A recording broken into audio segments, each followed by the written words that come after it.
الشيطان الرجيم بسم الله الرحمن الرحيم الذي جعل لكم الأرض فراشا والسماء بناء وأنزل من السماء ماء فأخرج به من الثمرات رزقا لكم فلا تجعلوا لله أندادا وأنتم تعلمون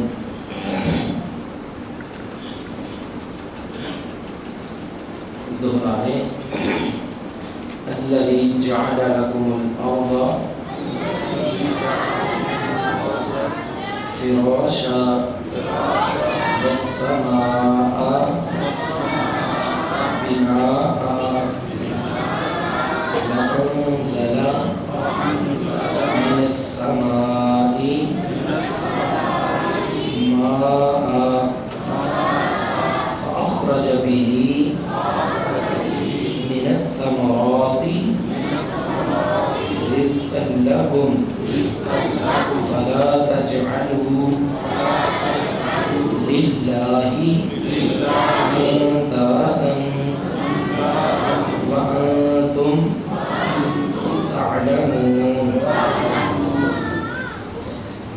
الذي هو ذات جعل جس نے بنایا لکم تمہارے لیے الارض زمین کو فراشا فرش والسماء اور آسمان کو بناء چھت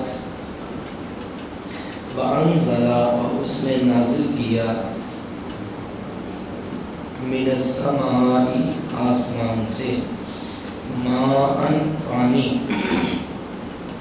فأخرج به بس اس نے نکالا اس پانی کے ساتھ من الثمرات پھلوں سے رزقا لکم رزق تمہارے لیے فلا تجعلوا بس نہ تم بناؤ للہ اللہ کے لیے اندادا کوئی شریک وانتم تعلمون اس حال میں کہ تم جانتے ہو۔ اس آیت کا ترجمہ ہم نے کل بھی کیا تھا اور کچھ حصے کی وضاحت ہو گئی تھی اور کچھ کی باقی تھی، اور یہ آیت بھی ایسی ہے کہ اس کی جو وضاحت ہے وہ انتہائی اور انتہائی ضروری ہے۔ ہم نے عرض کیا تھا کہ اللہ تعالیٰ نے فرمایا کہ تم اپنے رب کی عبادت کرو۔ ہم کیوں اس کی عبادت کریں؟ 4 دلائل اللہ تعالیٰ نے بیان فرمائے۔ پہلی دلیل کہ اس نے تم کو اور تم سے پہلے لوگوں کو پیدا کیا۔ دوسری دلیل الذی جعل لکم الارض فراشا، وہ ذات جس نے تمہارے لیے زمین کو فرش بنایا۔ تیسری دلیل والسماء بناء، اور وہ ذات جس نے تمہارے لیے آسمان کو کیا بنایا؟ چھت بنایا۔ 3 دلیلیں ہو گئی، اس لیے تم اپنے رب کی عبادت کرو۔ چوتھی دلیل وَأَنزَلَ، اور اس نے نازل کیا مِنَ السَّمَاءِ آسمان سے ماءً پانی فَأَخْرَجَ بِهِ پس اس نے نکالا اس پانی کے ساتھ من الثمرات پھلوں سے رزقا لکم تمہارے لیے رزق۔ اس نے آسمان سے پانی نازل کیا۔ پانی آسمان سے نازل ہوتا ہے؟ ہاں جی، آسمان تو بڑا اونچا ہے، کل ہم نے بتایا تھا، آپ نہیں تھے ادھر کا؟ آسمان تو بڑا اونچا ہے، تو یہ جو بادل ہیں یہ بہت نیچے ہیں۔ آسمان تو کوئی آج تک دیکھ ہی نہیں سکا سوائے ہمارے پیارے پیغمبر جناب محمد رسول اللہ صلی اللہ علیہ وسلم، کیونکہ وہ معراج کی رات آسمانوں پہ گئے تھے۔ تو جو بادل ہیں وہ بڑے نیچے ہیں، بلکہ قاری صاحب آپ کو زیادہ بتلا سکتے ہیں۔ اگر پہاڑی علاقوں میں جائیں نا تو بادل جو ہیں وہ بالکل آپ کے برابر بعض اوقات آ جاتے ہیں، اور بعض اوقات آپ سے نیچے چلے جاتے ہیں بادل۔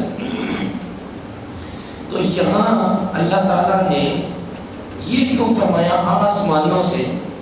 ہم نے کل آسمان کا ایک معنی بتایا تھا، سما یسمو سموفن کا معنی بلندی، تو یعنی یہ آسمانوں کی طرف سے ہی اترتے ہیں، بلندی کی طرف سے ہی اترتے ہیں، اس لیے یہ فرمایا گیا کہ آسمانوں سے اللہ تعالیٰ نے پانی نازل فرمایا۔ فَأَخْرَجَ بِهِ، پس نکالا اس پانی کے ساتھ، مِنَ الثَّمَرَاتِ، پھلوں سے، رِزْقًا لَكُمْ، رزق تمہارے لیے۔ کیا یہ بات درست ہے جی؟ کس نے رزق نکالا؟ اگر کسی کسان سے پوچھو وہ کہتا ہے جی رزق تو ہم، یہ ہل چل تو ہم نکالتے ہیں، ہم زمین کو نرم کرتے ہیں، ہل چلاتے ہیں، ہم بیچ میں کھاد ڈالتے ہیں، بیج ڈالتے ہیں، پھر جب وہ پودا نکلتا ہے، درخت نکلتا ہے، اس کی حفاظت کرتے ہیں، تو یہ سارا کام تو ہم کرتے ہیں۔ یہاں پہ اللہ فرما رہے ہیں نہیں، یہ ہم کرتے ہیں۔ کون کرتا ہے جی؟ تو پھر یہ کسانوں کا کیا معاملہ ہے؟ یہ بات بڑے غور سے سن لیں۔ کسان، ہل چلانے والا کبھی بھی کسی چیز کو اگاتا، وہ آیت ہے قرآن کریم کی کہ انتم تزرعونہ ام نحن الزارعون، یہ جو کھیتیاں تم دیکھتے ہو بتاؤ ان کو تم اگاتے ہو کہ ہم اگاتے ہیں؟ کون اگاتا ہے؟ اللہ۔ لیکن کوئی سخت دل والا، کوئی اڑیل کسان ضد کر جائے کہ نہیں میں اگاتا ہوں، تو اس کا جواب یہ ہے کہ کوئی کسان کھیتی نہیں اگاتا، بلکہ کھیتی اگنے میں جو رکاوٹیں پیدا ہوتی ہیں، کسان کا صرف اتنا کام ہے کہ اس رکاوٹ کو دور کرنا۔ یہ بات یاد رکھنی ہے، یہ پھل اللہ ہی اگاتا ہے، درخت اللہ ہی اگاتا ہے، لیکن ان کے اگنے میں، ان کی نشو و نما میں جب کوئی مشکلات کھڑی ہوتی ہیں، کوئی بوٹیاں پیدا ہو جاتی ہیں جو فصل کو تباہ کریں، کوئی کیڑے پیدا ہو جاتے ہیں جو ان کو تباہ کریں، یا ایسے پانی کی ضرورت ہے، کسان کا کام ہے صرف وہ چیزیں پہنچانا، اگانا نہیں، صرف یہ رکاوٹیں دور کرنا۔ اگاتا اللہ ہی ہے، تو فصلیں جو ہیں اللہ تعالیٰ نے ہی اگائی، پھل جو ہیں وہ اللہ تعالیٰ ہی پیدا کرتا ہے۔ وہ کیسے شعر ہے کہ مالی دا کم پانی پانا، وہ پر پر مشکاں پائے، مالک دا کم پھل پھل لانا، وہ لائے یا نہ لائے وہ دی مرضی۔ کتنے ایسے درخت ہیں لوگوں نے بڑی محنتیں کی لیکن پھل آیا ہی نہیں، کیوں؟ کیونکہ اللہ نے دیا ہی نہیں۔ اور کئی ایسی جگہ ہیں جہاں پہ کسی نے کوئی محنت نہیں کی، کوئی ہل نہیں چلایا، لیکن اللہ کریم نے اتنے زیادہ پھل اگائے ہیں۔ تو یہ پھل اگانے والا، آسمانوں سے پانی نازل کرنے والا کون ہے؟ اللہ تعالیٰ۔ تو 4 دلائل ہو گئے۔ کتنے دلائل ہو گئے؟ 4۔ آگے فرمایا فلا تجعلوا، اب مین چیز بیان ہونے لگی ہے، اسی کی وضاحت جو ہے انتہائی ضروری ہے۔ فرمایا فلا تجعلوا للہ اندادا، پس نہ بناؤ تم اللہ کے لیے کوئی شریک، نہ بناؤ تم اللہ کے لیے کوئی شریک۔ انداد جو ہے ندن کی جمع ہے، ند کا معنی برابری، شراکت۔ وَأَنْتُمْ تَعْلَمُونَ، اس حال میں کہ تم جانتے ہو، اس حال میں کہ تم کیا جانتے ہو بھائی؟ کیا جانتے ہو؟ ترجمہ یہی کرتے ہیں، اس حال میں کہ تم جانتے ہو، لیکن یہ تو بتاؤ جانتے کیا ہیں؟ جانتے یہ ہیں جو ہم نے 4 چیزیں ذکر کی ہیں نا، آدم علیہ السلام سے لے کے اب تک بڑے سارے ایسے لوگ ہیں جنہوں نے خدا ہونے کا دعویٰ کیا ہے، رب ہونے کا دعویٰ کیا ہے، لیکن آج تک کسی مشرک نے بھی یہ دعویٰ نہیں کیا کہ زمین کو میں نے پیدا کیا ہے۔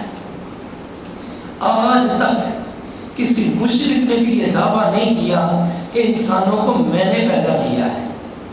آج تک کسی مشرک نے بھی یہ دعویٰ نہیں کیا کہ آسمان کو میں نے پیدا کیا ہے۔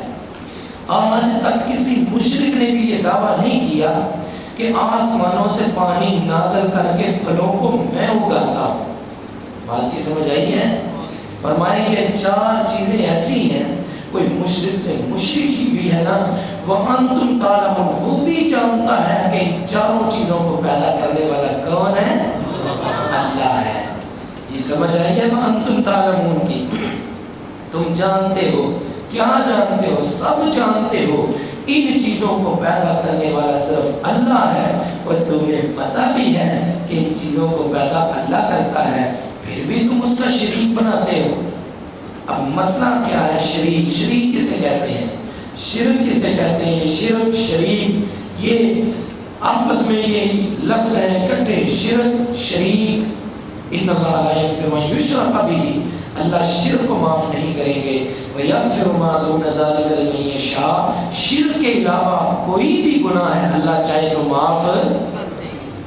اب شرک ہے کیا؟ یہاں پہ اللہ تعالیٰ نے جو لفظ استعمال کیا ہے وہ ہے ند، انداد۔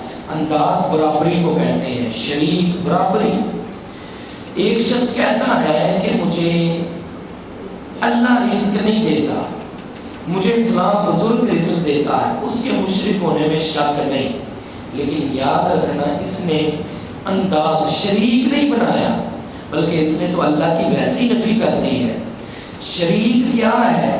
ایک شخص کہتا ہے مجھے اللہ بھی رزق دیتا ہے اور فلاں بزرگ بھی رزق دیتا ہے، حضرت جی یہ ہے شرک۔ اس باریکی کو سمجھنا ہے۔ نبی علیہ السلام کی حدیث ہے، آپ علیہ السلام نے فرمایا الشرک اخفی فی امتی، میری امت میں جو شرک ہے نا بڑے خفیف، بڑی ہلکے طریقے سے میری امت میں داخل ہوگا۔ آپ علیہ السلام نے جو مثال دی، فرمایا من دبیب النمل، یہ جو چیونٹی ہوتی ہے نا، یہ ڈارک کلر کی چیونٹی، فرمایا اس کی طرح ایک چیونٹی آپ کے جسم میں آ جائے نا پتہ ہی نہیں چلے گا، ہلکی ہے، وزن کوئی نہیں ہے، پتہ ہی نہیں چلے گا۔ جب وہ 5 7 10 20 50 کافی سارے جسم پہ آئیں گی تب انسان کو پتہ چلے گا ہے اتنی چیونٹی ہے۔ تو فرمایا کہ شرک کا بھی یہی حال ہے، اسی طرح میری امت میں تھوڑا تھوڑا آہستہ آہستہ داخل ہوگا، ان لوگوں کو پتہ ہی نہیں چلے گا۔ اب ہم نے یہ سمجھ رکھا ہے جو شخص کہتا ہے نا کہ مجھے اللہ اولاد نہیں دیتا بلکہ فلاں بزرگ اولاد دیتا ہے، یہ شرک ہے۔ حضرت جی یہ تو ہے ہی ہے۔ جو شخص یہ کہتا ہے مجھے اللہ بھی دیتا ہے فلاں بزرگ بھی دیتا ہے، یہ بھی شراکت ہے اور یہ بھی شرک ہے۔ یہ شرک لفظ آپ نے بڑا سنا ہوگا۔ شرک کہتے کسے ہیں؟ یہ بعض محدثین نے یہ واقعہ اپنی کتابوں میں لکھا ہے، ابھی مجھے حوالہ یاد نہیں ہے، مجھ سے مانگنا لینا، لیکن واقعہ صحیح ہے۔ ایک طالب علم تھا، اس نے یہ کتابوں میں سنا، پڑھا اور علماء سے سنا شرک نہیں کرنا چاہیے۔ اس نے سوچا یہ میں دیکھوں تو صحیح شرک کہتے کسے ہیں۔ وہ ایک طویل سفر کر کے ایک علاقے میں پہنچا، پتہ چلا فلاں علاقے میں بہت بڑے عالم ہیں، وہ ہر مسئلے کا حل بتاتے ہیں۔ وہاں پہ پہنچا، سامان اٹھایا ہوا، شام کا وقت ہے، ایک بزرگ وہ مسجد میں جھاڑو دے رہے ہیں۔ پہنچا، حضرت جی فلاں صاحب کو ملنا ہے۔ جی خیر ہے، جی خیر ہے، بتاؤ بیٹا کیا معاملہ ہے؟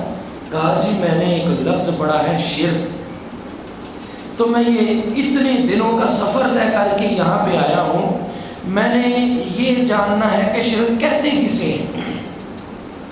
وہ کہنے لگے بزرگ کہ وہ جس عالم دین کا آپ نے نام سنا ہے وہ میں ہی ہوں۔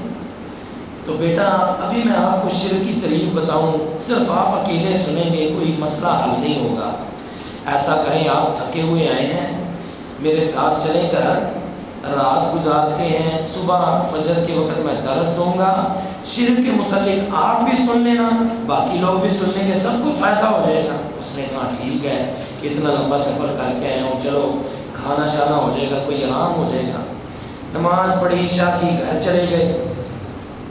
اب جب گھر گئے، اس نے مولانا صاحب نے اپنی اہلیہ کو فرمایا کہ اچھا کھانا تیار کرو، بہترین بستر لگاؤ۔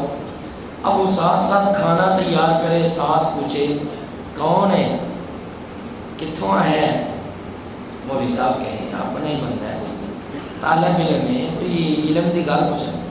وہ 5 منٹ گزرے، پھر پوچھے کون ہے، کتوں آیا ہے، کی کرن آیا ہے؟ 2 دفعہ، 4 دفعہ، 5 دفعہ جب اس نے کافی دفعہ پوچھ لیا، مولوی صاحب بھی تنگ آ گئے، غصہ آ گیا ان کو، غصے میں کہنے لگے یہ دراصل میرا دوسرا بیاہ کرانا ہے. کی کرانا ہے؟ میرا دوسرا بیاہ کرانا ہے. اس نے جب سنا اس کا رنگ سرخ ہو گیا, چڑھ گیا, غصہ ہوا, آ گیا تیرا ککھ نہ رہے تو ستا سوئی جائے سسری کی طرح اٹھے ہی نہ. کافی بددعائیں دی. مولوی صاحب کو بھی برا بلا کہا. وہ بیچارہ طالب علم جو آیا تھا اس کی بھی خوب کلاس لی. اگلا دن جب ہوا فجر کا وقت, مولوی صاحب نے نماز پڑھائی, سلام پھیرا, دیکھا وہ جو طالب علم آیا تھا اس نے سامان اٹھایا اور چل پڑا. مولوی صاحب کہتے ہیں بیٹا وہ درس تو سن جاؤ. کہنے لگا نہیں میرا آدھا سن لیا. کہنے لگا نہیں بیٹا میں آپ کے لیے تیاری کر گیا ہوں, مسئلہ بیان کرنے لگا ہوں. نہیں مولوی صاحب میرا آدھا سن لیا. وہ 2-3 دفعہ مولوی صاحب نے اصرار کیا, اس نے بھی کہا نہیں میرا آدھا سن لیا, میرے سمجھ آ گئی. مولوی صاحب کہنے لگے بھائی کی سنیا ہے, بڑی توجہ سے سننے والی بات ہے. فرمایا کی سنیا ہے؟ کہنے لگا حضرت میں یہ سنیا ہے آپ کی ایک بیوی جس کی حکومت صرف یہ 2, 4, 5 مرلوں میں ہے, ایک چھوٹے سے مکان میں ہے, اس کے پاس اتنے اختیارات بھی نہیں ہیں, وہ اس چھوٹے سے گھر میں اپنی شراکت نہیں برداشت کر سکتی. اتنی بڑی کائنات ہے, اس میں ہمارا رب اپنا شریک کیسے برداشت کر سکتا ہے؟ کیوں جی بات کی سمجھ آئی ہے کہ نہیں ہے؟ شرک کی سمجھ آئی ہے کہ نہیں ہے؟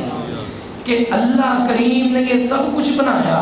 بھئی تمہیں پیدا کیا تو اللہ نے, تم سے پہلے لوگوں کو پیدا کیا تو اللہ نے, آسمان کو پیدا کیا تو اللہ نے, زمین کو پیدا کیا تو اللہ نے, آسمانوں سے پانی برسائے, یہی 4 دلائل نہیں ہے نا, آسمانوں سے پانی برسایا تو اللہ نے.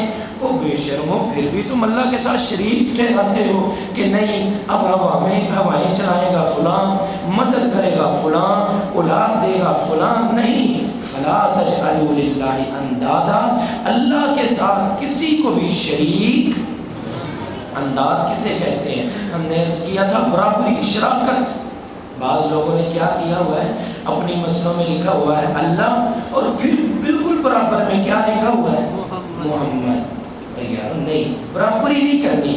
محمد صلی اللہ علیہ وسلم کی بڑی اونچی شان ہے لیکن خدا کے برابر نہیں, اللہ کے برابر تو نہیں ہے نا. سب سے اونچی اللہ کی ذات ہے, اس کے بعد جو ذات ہے وہ کس کی ہے؟ امام الانبیاء محمد رسول اللہ صلی اللہ علیہ وسلم کی. تو اس حوالے سے کہنا تو بہت کچھ چاہتے تھے لیکن ہم اختصار کرتے ہیں. مسند احمد کی ایک حدیث ہے کہ سیدنا طفیل, یہ حضرت عائشہ رضی اللہ تعالیٰ عنہ کے مترے بھائی ہیں, انہوں نے ایک خواب دیکھا. خواب میں کیا دیکھا؟ کچھ لوگ بیٹھے ہوئے ہیں, ان کے پاس گئے, پوچھا تم کون ہو؟ انہوں نے کہا ہم یہودی ہیں. فرمایا کہ انتم القوم, تم بڑی اچھی قوم ہو, اگر تم حضرت عزیر کو اللہ کا بیٹا نہ بناؤ یہودیوں, تم بڑی اچھی قوم ہو. یہودیوں نے کیا کہا؟ اس نے کہا انتم القوم, مسلمانوں تم بھی بڑی اچھی قوم ہو. لولا انکم تقولون, اگر تم یہ بات کہنی چھوڑ دو, ما شاء اللہ و ما شاء محمد, جو اللہ چاہے اور محمد چاہے صلی اللہ علیہ وسلم, اس بات میں اللہ اور محمد دونوں کو برابر کر دیا. یہودی کہتے ہیں تم بھی بڑے اچھے ہو اگر تم یہ بات کہنی چھوڑ دو. اب کہتے ہیں میں تھوڑا آگے گیا, وہاں پہ عیسائی بیٹھے ہوئے تھے, میں نے کہا تم القوم عیسائی, تم بھی بڑی اچھی قوم ہو اگر تم عزیر علیہ السلام کو, اگر تم عیسیٰ علیہ السلام کو اللہ کا بیٹا نہ کہو. میں نے کہا اچھا. مسلمانوں تم بھی بڑی اچھی قوم ہو اگر تم یہ بات نہ کہو کہ جو چاہے اللہ اور جو چاہے بولو محمد صلی اللہ علیہ وسلم. اب تو طفیل رضی اللہ تعالیٰ نے جب یہ خواب دیکھا, سیدھے نبی علیہ السلام کے پاس آئے. اللہ کے نبی علیہ السلام, میں نے یہ خواب دیکھا ہے. فرمایا طفیل یہ بتاؤ یہ خواب کسی کو بتایا تو نہیں؟ فرمایا نہیں اللہ کے نبی. آپ علیہ السلام نے سب صحابہ کو بلا لیا. فرمایا میں پہلے بھی تمہیں یہ بات بتانا چاہتا تھا, اب میرے صحابی نے یہ خواب دیکھا ہے, اب میں تمہیں پھر یہ بات بتلاتا ہوں. لا تقولوا ما شاء اللہ و ما شاء محمد, یہ کبھی مت کہو کہ جو اللہ چاہے اور محمد چاہے. اس میں تم نے اللہ اور محمد صلی اللہ علیہ وسلم کو برابر کر دیا اور شریک بنا دیا. بلکہ قولوا ما شاء اللہ وحدہ, یہ کہا کرو کہ جو اللہ چاہے بس اکیلا ہی چاہے. بات کی سمجھ آئی ہے؟ شراکت, برابری کسی کام میں بھی اللہ تعالیٰ کی نہیں. فرمایا فلا تجعلوا للہ اندادا، اللہ کے ساتھ کسی کو شریک مت ٹھہرانا. آخری بات، نبی علیہ السلام کی ہم نے ایک حدیث سنائی ہے نا کہ میری امت میں اس طرح بڑی خفیہ طریقے سے شرک داخل ہو جائے گا. اب یہ حدیث پتہ کون بیان کرتے ہیں؟ ابو بکر صدیق رضی اللہ تعالیٰ عنہ. جب ابو بکر صدیق رضی اللہ تعالیٰ نے یہ بات سنی نا، بڑے پریشان ہوئے. اللہ کے نبی کیسے یہ امت کے لوگ بچ سکتے ہیں؟ آپ علیہ السلام نے ایک دعا بتلائی، وہ دعا سارے یاد کریں، بڑی پیاری دعا ہے. فرمایا اللہم انی اعوذ بک ان اشرک وَأَسْتَغْفِرُكَ لِمَا لَا أَعْلَمُ. اے اللہ، اللہم اے میرے اللہ، انی بے شک میں اعوذ بک تیری پناہ میں آتا ہوں، ان اشرک بک کہ میں تیرے ساتھ شریک ٹھہراؤں، وَأَنَا أَعْلَمُ جان بوجھ کے، اس حال میں کہ میں جانتا ہوں میں شرک کروں، اس سے میں تیری پناہ میں آتا ہوں. وَأَسْتَغْفِرُكَ اور میں تجھ سے بخشش مانگتا ہوں، لِمَا لَا أَعْلَمُ اس شرک سے جو مجھ سے انجانے میں ہو گیا، جو مجھے یاد ہی نہیں ہے، مجھے پتہ ہی نہیں چلا. تو یہ دعا دہرا لیں، بڑی پیاری دعا ہے. اللہم انی اعوذ بک ان اشرک بک وانا اعلم واستغفرک لما لا اعلم. یہ مسند احمد میں یہ حدیث موجود ہے. اللہ تعالی ہم سب کا حامی و ناصر ہو. آخر دعوانا الحمدللہ رب العالمین. الحمدللہ رب العالمین والصلاۃ والسلام علی سید الانبیاء والمرسلین. اللهم صل على محمد وعلى ال محمد وبارك وسلم. ربنا آتنا في الدنيا حسنة وفي الآخرة حسنة وقنا عذاب النار. اللهم اشف مرضى ومرضى المسلمين. أذهب الباس رب الناس واشف أنت الشافي لا شفاء إلا شفاؤك شفاء لا يغادر سقما. ربنا تقبل منا إنك أنت السميع العليم وتب علينا إنك أنت التواب الرحيم. صلى الله تعالى على خير محمد وعلى آله وصحبه أجمعين.